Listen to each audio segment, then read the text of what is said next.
Share on Pinterest. You're probably familiar with some forms of domestic violence, such as physical or verbal abuse. There's a more subtle type of abusive behavior that's equally harmful. Coercive control is a strategic form of ongoing oppression and terrorism used to instill fear. The abuser will use tactics, such as limiting access to money or monitoring all communication, as a controlling effort.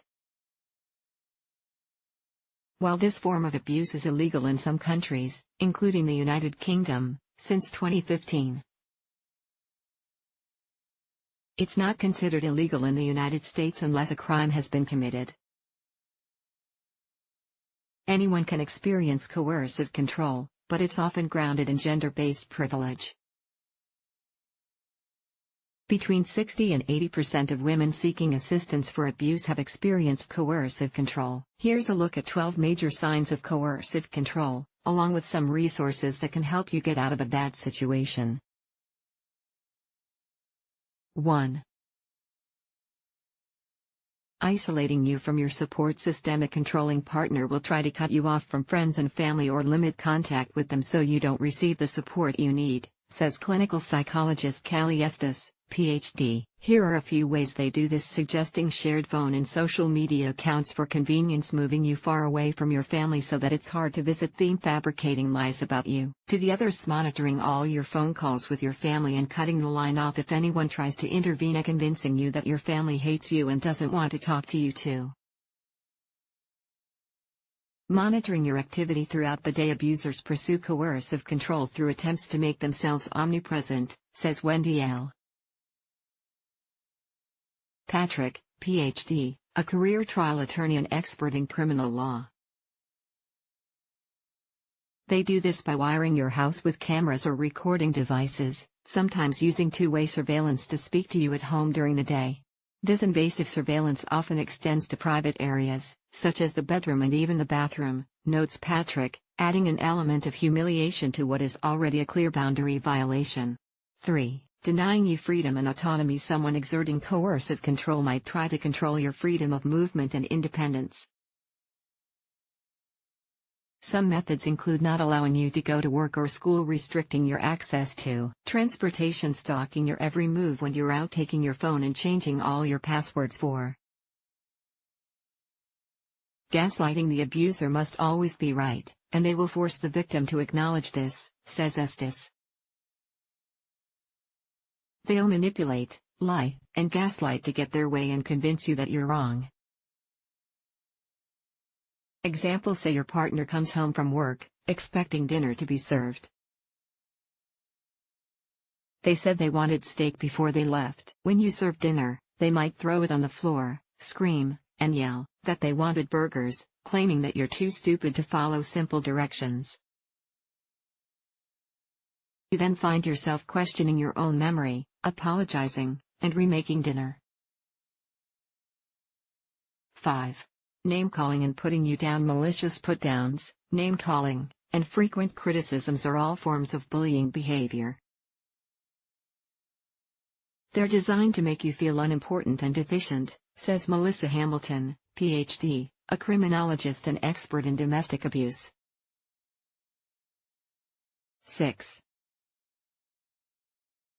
Limiting your access to money. Controlling finances is a way of restricting your freedom and ability to leave the relationship. Some ways they'll try to exert financial control include placing you on a strict budget that barely covers the essentials, such as food or clothes, limiting your access to bank accounts. Hiding financial resources, preventing you from having a credit card, rigorously monitoring what you spend. 7.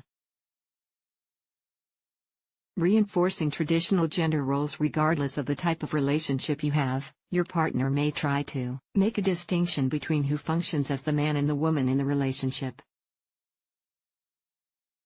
They'll attempt to justify that women are homemakers and mothers, while men are the breadwinners. Using this argument, they may coerce you into taking care of all the cleaning, cooking, and childcare. 8. Turning your kids against you. If you have children, either with the abuser or someone else, They may try to weaponize the children against you by telling them you're a bad parent or belittling you in front of them. This attitude can create a rift in the relationship between you and your kids, and may make you feel powerless. 9. Controlling aspects of your health and body. They'll monitor and control how much you eat, sleep, or time you spend in the bathroom. Your abuser may require you to count calories after every meal or adhere to a strict exercise regimen. They may also control which medications you're allowed to take and whether you go for medical care or not. 10. Making jealous accusations. Jealously complaining about the amount of time you spend with your family and friends, both on and offline, is a way for them to phase out and minimize your contact with the outside world. They might also do this in an effort to make you feel guilty. 11. Regulating your sexual relationship. Abusers might make demands about the amount of times you have sex each week and the kinds of activities you perform. They may also demand to take sexual pictures or videos of you or refuse to wear a condom. 12. Threatening your children or pets. According to Hamilton, if physical, emotional, or financial threats don't work as desired, your abuser may try to use threats against others in an attempt to control you. For example, your kids or pets may be at risk. This can look like making violent threats against them, threatening to call social services and say you're neglecting or abusing your children when you aren't, intimidating you by threatening to make important decisions about your kids without your consent, threatening to kidnap your children or get rid of your pet. How to get out. Coercive control is a pernicious form of domestic abuse that entraps you in a hostage-like situation. Regardless of the history with your abuser, even if it included some happy moments, you don't deserve this treatment. Getting out of an abusive relationship can be complex, even more so when children are involved. But with a bit of planning, you can make a safe exit from the situation. Here's what you can do. Maintain communication with your support systems whenever possible. This is important regardless of your abuser's displeasure, says Patrick. You should also make sure family and friends have all of your contact information and check in on a regular basis. Call a domestic violence hotline regularly. Keep track of where your nearest public phone is and periodically weigh your options with a professional. Our resource guide can provide you with more options. Practice how to get out safely, and practice often. If you have kids, teach your kids to identify a safe place, such as a friend's house or the library, where they can go to for help, and how to call the police. Have a safety plan. When deciding to leave, victims should have a plan regarding where to go and who to stay with, Patrick adds, recognizing that the initial period of separation might be the most dangerous in terms of an abuser attempting to reconcile, through both legal and illegal conduct.